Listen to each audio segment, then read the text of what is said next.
Hello everyone. I'm from Rocksteady and I am here to present to you our pitch for Suicide Squad Kill the Justice League. Now you may be wondering, after many years of single player adventures, why would we move on to a co-op format and multiplayer format? Well, up here, we thought to ourselves that in order to embody the Suicide Squad, we feel that playing with multiple friends would replicate the chaos of being in the squad. We added customizations and loot so you could personalize yourself and customize yourself to stand out from your friends and other people online. And with our team, we plan on creating a vast grand story that will play out for multiple years as you live and breathe in our world. Something wrong? Sorry, something wrong? Oh, fuck.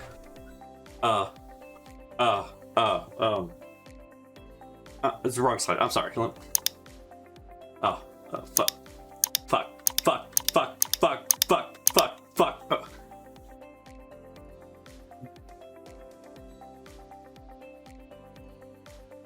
Damn it, they're the wrong fucking slides. These are the corporate ones.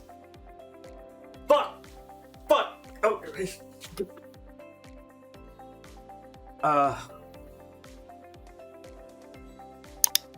Oh, come on. Thank you, everyone. Kill the Justice League coming out soon. Bye.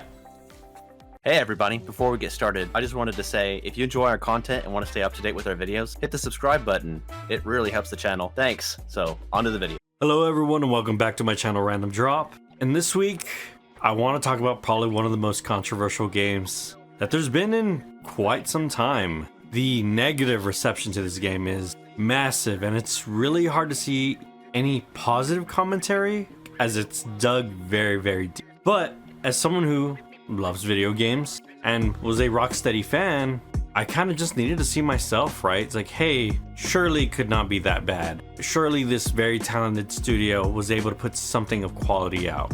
And I kind of just wanted to see it myself. So here's my review for Suicide Squad Kill the Justice League. Let's get into it. This video is going to be broken down into 3 parts. First, I'm going to talk about the positives of the game, the things I enjoyed. Then I'm going to do the negatives, where I tell you the part of the systems that I did not enjoy, obviously. And then do my final thoughts. So first, let's start with the campaign. The campaign clocked in about 18 hours. I did most of the side missions as I was going through it. For 90% of it, I enjoyed it. I was actually really into the dynamic of the squad, all the banter and dialogue, and the story that itself was being presented as we played. King Shark is probably going to be everyone's favorite out of this whole game, as he was a pretty good highlight in the second Suicide Squad movie, but also in this game, they kill it with him. He has some of the best jokes and dialogue. Yes, you could probably compare him to Drax in Guardians of the Galaxy, but actually King Shark's a lot smarter than people give him credit, so he's gonna surprise you every now and then, and that also adds to the humor with him. By the end of it, I was pretty into the squad overall, and into their dynamic, right? I wasn't initially sold because, like, I don't fucking care about Captain Boomerang. He's always kind of a dick, and in every Suicide Squad movie, he's always kind of a dick. Deadshot, he could be monotone a lot of the times, and Harley Quinn can have varying depictions, right? So it's a cast of basically nobodies. But hey, as I played through it, they totally sold me on the crew. I would like to see more of what these 4 get up to, right? And I enjoyed the way they were like bumbling through this whole story and just kind of accidentally figuring things out, and it's kind of just working its way. Gameplay wise, you could see a lot of the Arkham Asylum DNA. There's counters and combos. Square Enix does a grapple move when you're over so much combo or meter, just like in Arkham Asylum. And very much like Asylum, it's designed to be flowing and moving, and when you're in that fluid motion, it feels incredible, and you're just a wave of carnage going through these enemies. Again, very similar to the Arkham games, but when you're out of that flow state, it feels like dog shit, and it's terrible coming out of it, especially because this is a shooter, so the things that can pull you out of that flow state can be like a person hitting you in the back you didn't see or something like that, or a fucking helicopter shooting its ice gun from 100 miles away because you didn't your camera's not looking that way, there's no way you would have countered or shot that. Each character's movement is really unique. I almost call him Deathstroke. Deadshot has his jetpack where you can like do double boosts and jumps and, you know, float and shoot around, right? That is his main thing. Captain Boomerang has a Speed Force gauntlet that just basically makes him the Flash. I don't know if the gauntlet is applying the Speed Force to his boomerang and he's teleporting to it, or it's teleporting him to it, or he's just straight up super speeding to it and the boomerang is just kind of there for his aim. I'm not exactly sure what the gauntlet is doing, but basically he can move really fast. Harley Quinn gets a bat glider thing that is constantly following her around. Anytime you're playing her, you can actually look up and it's kind of hovering over her at all points. This basically lets her grapple like Spider-Man anytime she wants, because she always has a nearby grappling point she can get to. She also has L1 that grapples up like Batman in the Arkham series. Sadly, no real glide, right? So she feels a little bit limited. Like the double jump is fine, but again, there are points where not everyone's movement is perfect and there are little gaps in the movement, and just about like how do you adapt with that stuff, right? Everyone's movement is good, but not excellent. You're not free roaming like Spider-Man or Batman in the Arkham series. And then lastly, there is King Shark, who is just big dude who does big jumps, and he's probably the simplest and the easiest to wrap your head around. R1 is a horizontal leap that you charge up, and L1 is a vertical leap that just shoots you straight up. In my playthrough of the game, I tended to gravitate towards Harley Quinn and King Shark for the most part. There are some systems that I'll get to where I mostly just played Harley Quinn because of it. And overall, as for the shooting and combat, I started really negative on it. It was, I mean, of course, everyone's first impression of this game is like the worst thing ever, right? So I had to come to it with an objective mindset. But even at the start, I wasn't really getting it. I was like, what are they really doing? And then it started realizing, oh, it's the combo system from Arkham. They're just trying to apply it to a third-person shooter. So it's kind of like Bulletstorm in a way, where you're trying to do trick shots and, like, again, get into a flow state where you're getting a very high combo and all these passives are just triggering left and right. And again, you are a tornado of carnage. It finally started to click to me once there was quite a bit more enemies, because at the start they give you very simple enemies, but later on they started adding more and more in different types and different affixes. Then it started to click in my head. It's like, okay, hey, I have this toolkit. I kind of see what they want me to do with it now. And eventually it clicked. And when I would get into those flow states, like sometimes coming in a mission and clearing it under a minute, because I was just blasting through it, was really fun and it felt really good. But I see what they were trying to do with this game. And so with the core gameplay, right? The core, hey, this is what this game is and this is what these buttons do. I actually had a really good time with it and understood what the developers were trying to do with it. But as I get into my negatives, they are hampered by some really stupid fucking choices. And one of those stupid choices would be the loot system. It is bad, but again, I'll get to that in the negatives of the review. But I did want to highlight the pink and red items in the game. These are actual loot items. They're like the uniques, right? They are the guns in the game that actually have significant gameplay differences and do different things and change how you play. For example, Black Mask's gun, if you hit 5 different targets, it like makes them all explode in fire. That is pretty cool. And also there are some shield items and I think traverse items. They're basically 2 equipment slot items that have no real meaning, but they do have set bonuses, and those set bonuses, every time I saw one, was really interesting. And again, kind of changed up your gameplay a bit and made you think, oh hey, I should do this more because of how this weapon works. And I thought those were good additions right there. If you're looking at the design document of this game, it would be very smart to be like, oh hey, let's have some very unique guns that play very differently. But you didn't need all these greens and blues and purples that are basically meaningless. And that's my issue with it. But again, I'll get into that in the negatives of the review. But as for the positives, the red and pink items, the uniques, are fun and interesting, and I want to see all of them, and I enjoyed my time using the ones I had. So hey, good job. So the last part of the positives, I want to get into the game loop. The game loop is, what are you doing in the game, right? What are you doing ABC in this game every time? Hey, you go to a place, you shoot these mobs, and you do this, right? It is the very crux of what is this game and what is the design, the loop itself. And part of that loop that I really enjoyed, and this is again coming from their very successful series, the Arkham Asylum series, is the Riddler trophies. They're still really fun to find. It's still fun to get into an area and hear Riddler's annoying ass voice and be looking around. All right, where the fuck is this building? I need to take a picture. Oh, it sounds like he's talking about a bank. Is there a bank anywhere around here? I never felt the need to like look them up or anything. I overall enjoyed just kind of doing them myself, and as I played through it, I found the ones I could. And I imagine if I was still, playing post content, I would pick at them as I was walking around, right? So the trophies are there as well. The little green trophies that are just hidden in random parts of the map. And then there are the Riddler trials that are just movement puzzles, right? It's like, oh, hey, get from point A to point B in 30 seconds and follow this track. Those are in there as well. They do recommend certain characters for certain trials, but I was able to 3-star all of them with Harley Quinn. You just have to figure out, hey, what is the best way to move through this environment? But yeah, the Riddler is still a highlight. They used them again, and hey, it's still good. So again, good job there. And another part of the loop I liked was the traveling between areas. They don't really give you fast travel, but when they do, it's just to one part of the map, and it's just one certain section that you have to go back to every now and then, right? So most of the time, you're just swinging through the city. And actually, just like in Spider-Man, I did enjoy it. I liked leaping as Shark from building to building and finding trophies, bumping into a cannon and clearing it and getting some resources and XP really quick, and just flowing through the map. It is one of the most enjoyable things about these types of games. It was enjoyable in the Arkham series, and it was enjoyable in both Spider-Man games.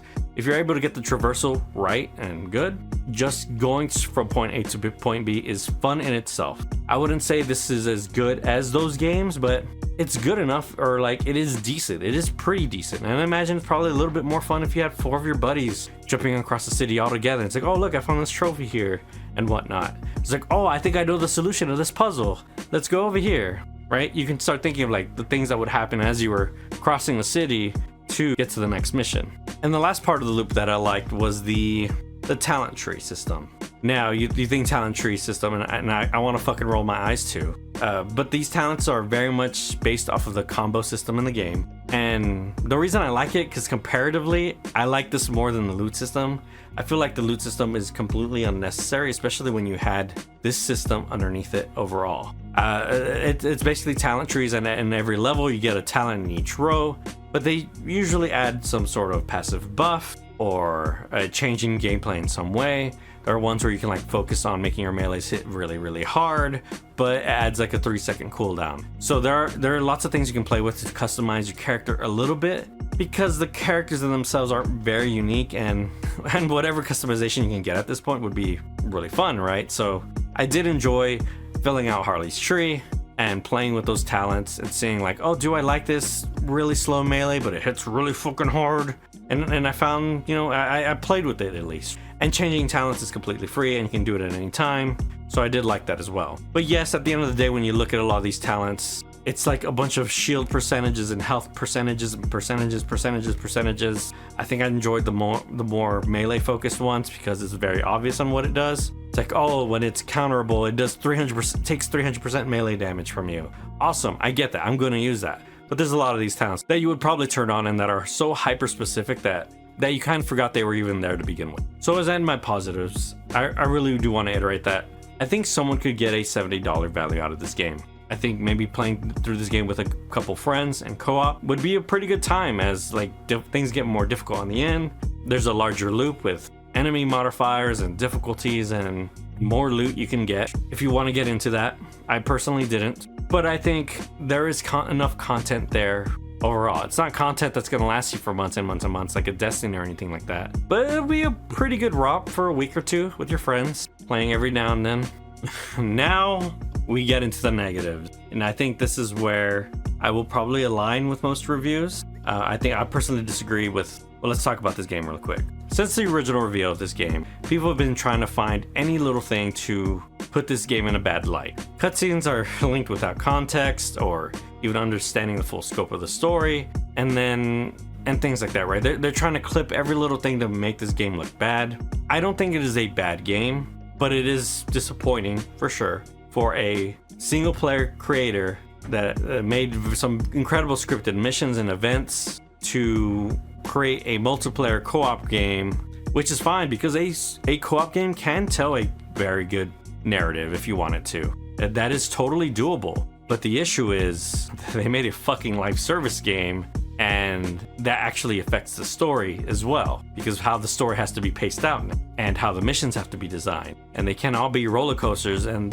there'll be more repetitive shitty events that like you've done for the millionth time. So we'll get into the negatives here. I believe at the beginning of the review I expressed that I overall enjoyed the story. Well, that was overall. The very last 10%, it fucking falls apart because you kill the Justice League and then the game tries to sell you on its life fucking service through the story. And there's even characters saying lines like, man, that sure sounds fun. We could keep on doing this again, right? It's fucking abysmal. And the final fight is a repeat fight and a nothing.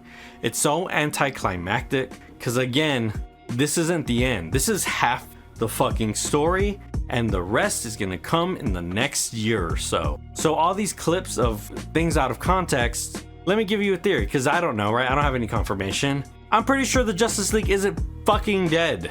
It's so obvious if you've seen any form of media. The motherfuckers don't even walk up to the body to see if it's dead. The bodies disappear or get teleported. It's so... Brainiac can fucking heal and regenerate people. So that anger and all that stuff around the Justice League's deaths and them not getting enough recognition, or like, you're shooting my childhood.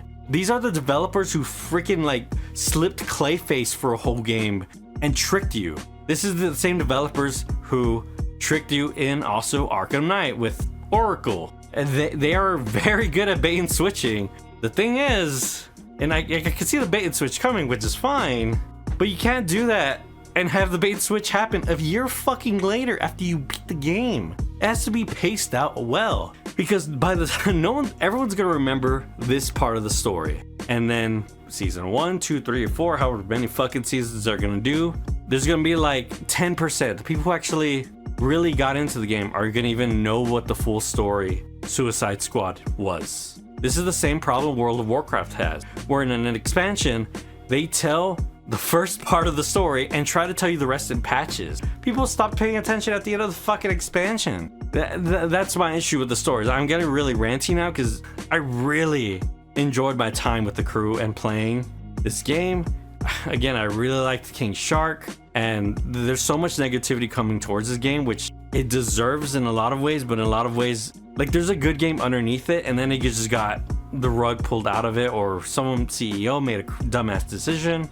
I don't know what happened, but there was a good core here, and there could have been an amazing game that we really should have gotten, but clearly there was some fucking tampering. And when they finally revealed the game and it had all that crazy loot and power level shit, it was already too late, and people fucking screamed and said, we do not want that. And they stripped out a lot of it, and I mean a lot of it, but there's still a good chunk here, and you can tell we're like, man, there's probably way more dumb Destiny bullshit in this game, but if they ripped everything out, there would be no game. So my first part, so to begin with, my negatives is that the main story is not finished and is being told through a series of DLCs or battle passes, whatever they're doing, and it just really leaves a bad taste in your mouth because the literal end of the game is a tutorial on how to do the live service part of this game. And I finished it, I cleared it, and I got the credits, and I fucking turned the game off because fuck off, I paid $70. You can't do that. So that was like the huge part of my negative with the main campaign,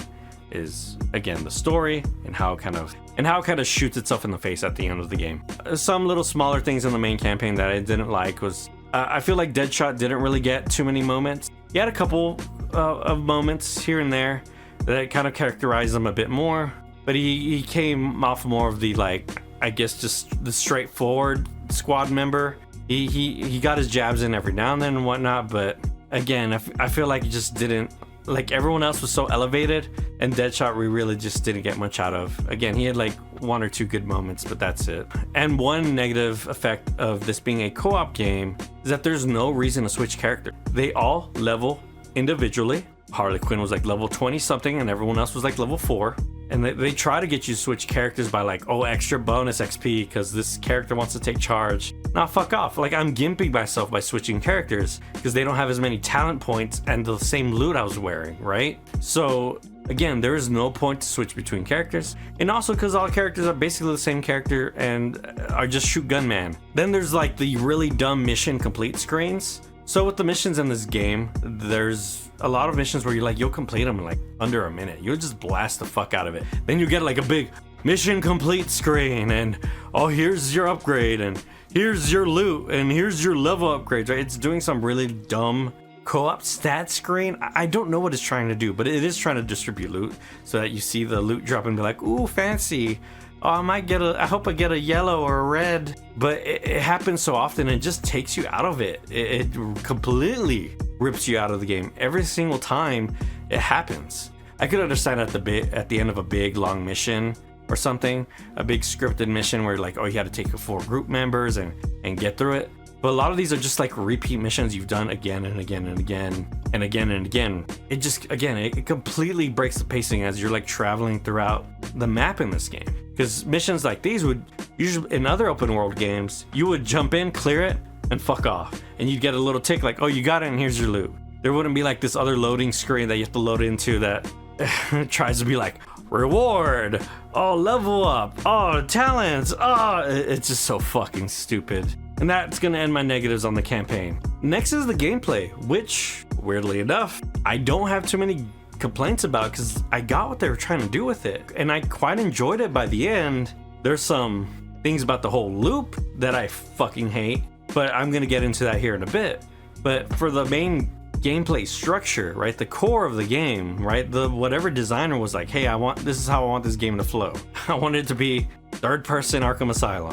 One of my issues is that every character is the same. Other than the traversal, everyone is literally the same. Everyone has an AoE ability and everyone has a single target square X ability. And then the only unique things they get, I guess, are the buffs in the talent trees, but even then, a lot of those aren't super unique or even hard to tell that they're even happening. So a lot of times these characters are literally just the same character, and that's really disappointing. Why isn't Harley Quinn getting a hammer and spinning and doing whirlwinds like she did in the cartoon and shit? There's so many things you could have done with these characters. And instead of being like, hey, and this was Rocksteady themselves that did this. We want to make a game where you fucking feel like Batman. And that is our prime focus. And then they did not do that with Suicide Squad. Whenever you look at these characters, it never looks like someone looked at King Shark and was like, I wonder what King Shark would play like. And they probably asked that for the traversal question, but every other question, how the melees work, how his abilities work, all that stuff, it's clear they like just didn't bother or like just cut that out of the design.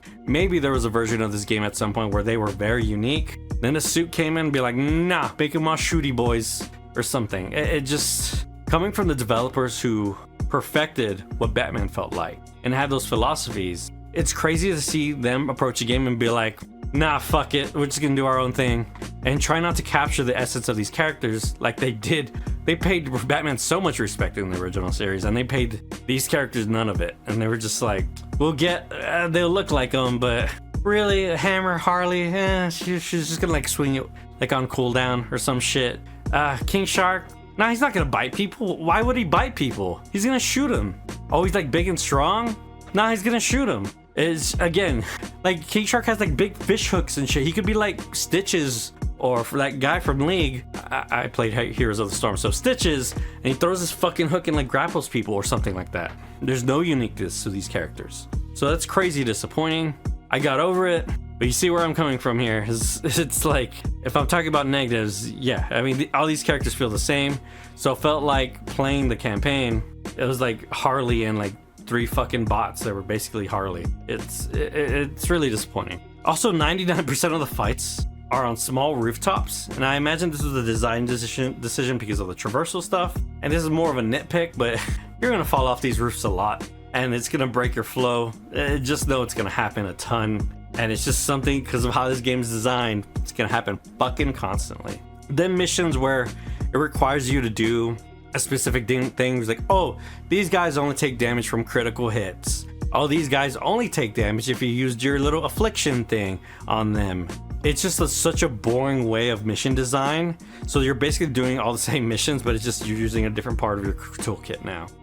Those missions really sucked, and there are a large chunk of them. My favorite missions were the ones where they just let you rip wild and be like, hey, here's a bunch of points to clear, go rip it up, and you just flow through it and destroy it all. Those were the best parts of the game. Sadly, there's not enough of them. So let's get into the loop now, the last section of the negatives. Part of the loop of the game is getting loot, right? You do a thing, you complete a mission, you're rewarded with loot to equip your guy to get more powerful.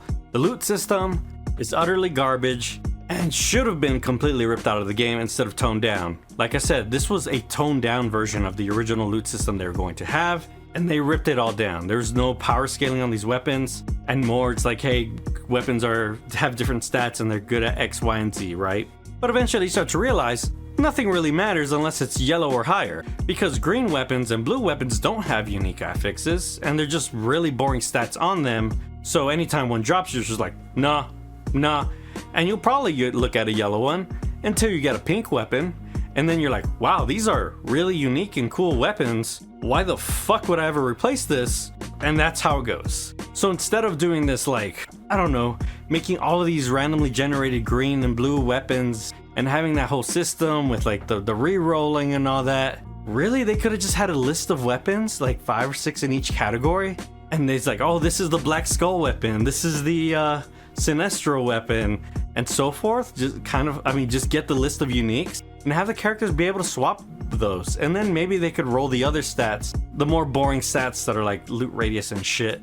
But at least they play with those uniques instead, because once you get a unique, why the fuck would you use everything else? It'd be stupid. Developers, you don't need a randomly generated list of weapons. You just need a good list of some unique weapons. And you had some really good unique ones, but it's like I'm sorting through a bunch of bullshit most of the time. So again, the loot system is practically useless, because again, only yellows and higher matter. They're the only thing that are ever gonna catch your eye in the game. And once you start getting set bonuses and things like that, again, you'll never look at another item again, because those actually affect gameplay and change how you play a bit compared to the other things that just, oh, more loot radius. Fuck off. Next part of the loop, and I have a big sticking point with, is the repetitive mission design. So try to think of like a Halo mission, or a mission in Guardians of the Galaxy, or a Gears of War mission, or something, right? Or even like a mission in like Saints fucking Row. There's nothing like that in this game. Most of the missions, other than like the main hero missions, are designed around what you would be doing on a day-to-day basis in the open world. It's like map clutter. These are like the second or third tier missions you would find in most open world games. They're the main missions. They do give good upgrades, so they're like worth doing while you're playing, but they're all incredibly boring. They're all either built out like this. You're either protecting a capture point and taking it over and trying to fill up a bar, or there's a point in the center and you're killing enemies until the thing you need to grab shows up, and you go to grab it and bring it back to the center. So there's ones that's like dog tags. You kill mobs, they drop their things, and you bring it back. There's ones where you kill mobs and then it spawns a person, you go save them and you bring them back. Again, 90% of the missions are just this. The ones I had the most fun with are the missions where it's just a zone. It's basically like a camp, right? You would probably find in Far Cry or some shit, where it's like, hey, this place is infested, go clear it out and go destroy their shield crystals or whatever the fuck. And you go through clearing A, B, and C, and you wipe the whole map. But that's because the game lets you flow through it. And they're probably the most dynamic ones because of how you can approach them from any angle. Meanwhile, the other ones are, again, you're sitting there defending some sort of fucking point, or just sitting there. Their missions are so damn repetitive, and there's no actual main story missions that are actually interesting or awesome, right? The dialogue in between is great, the voice acting, the cutscenes in between, great, the voice acting, the comms, all that is great. But the actual gameplay of like going through an environment and like being like, oh wow, like there's this thing happening or so forth. Like the most scripted stuff is like at the beginning of the game, where you're like bumping into the Flash and Green Lantern and shit. And that's all.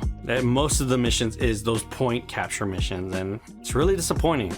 And my last nitpick is customization. Customization is really fun. It is probably one of the most fun things you can do in a superhero game. Look at Spider-Man and how many fucking costumes are in that game. And you can just unlock them by playing the game. $70 game. And they didn't try to, they may have sold one or two, maybe. I don't fucking remember. There's so many that I couldn't even complain. But here, you can unlock a couple of costumes, but then they're just still trying to sell you more. You know what's fun? Unlocking costumes and customizations. It makes people like playing games and want to play the game more and explore your world. But when you're selling all the cool shit in a store, it just fuck off. Like, again, I see a thing that's like, oh man, I wish I could really work towards that. Nah, give me $10. I gave you 70. Nah, give me $10 though. No, fuck off. I'm just gonna stop playing your game. So I wish I could customize my characters more without feeling the need that like I need to buy a battle pass so I can get way more cosmetics or pay this fucking rotating store to get an overpriced costume. It's not like I'll fight the store off completely, but at least give me a decent amount to unlock in the game. You guys barely gave anything. There's a couple of skins and a couple like different hairs and things like that, but for at least when I played like 20 hours of this damn game, I found a couple and that's it. The rest are like in freaking limited edition packs or whatever the fuck. So yeah, the way they're selling and monetizing this game, I have a big issue with. Is I would love to play the game and like unlock that stuff, and because that's part of the fun of playing games, man, is to unlock those customizations and be like, oh, I did this thing and I got this thing for it. I just don't see any of that. And instead I just see things where it's like, oh, that's a really cool costume. Give me $10. So for my final thoughts, I think the reaction to Suicide Squad is crazy overblown. But I also agree it's not the game people wanted out of Rocksteady Studios. As a fan of these games, I would have actually liked a Suicide Squad game, better paced out and with a story that actually fucking finishes in a decent amount of time. With fully scripted missions like Guardians of the Galaxy made by Square Enix a couple years ago. That game is really good, and it's about a roguelike cast of characters, but it focused on embodying those characters and telling a great story. And I believe a Suicide Squad game with that approach could still fit co-op into it. The issue is not the premise of the game. The issue is how loot system and live service game design corrupts the core of what is a good game. And you really feel this when you reach the end of the game. As I described, they literally tutorialize you on the live service aspect of this game at the very end. As it was being explained to me and the credits rolled, I shut the damn game off and I was done with it. I'm not going to be a part of it. I don't want to be part of their grindy game design. But asking for $70 and milking your audience for multiple seasons just so they can see how the story ends is bullshit. Buy this game on sale in about a year and you will probably have a ton of fun with it because it'll probably be complete at that point. But at this time, at this moment, if you really don't like co-op or progression, this game is just not for you. As a fan, until this game finishes its story, I cannot recommend it to any other fan, and that's where I land. This is sadly what could have been a very good game, completely turned it on its head for the chase of a live service system. This is Adrian for my channel, Random Drop. Like, comment, subscribe, and I'll see you next time. Peace.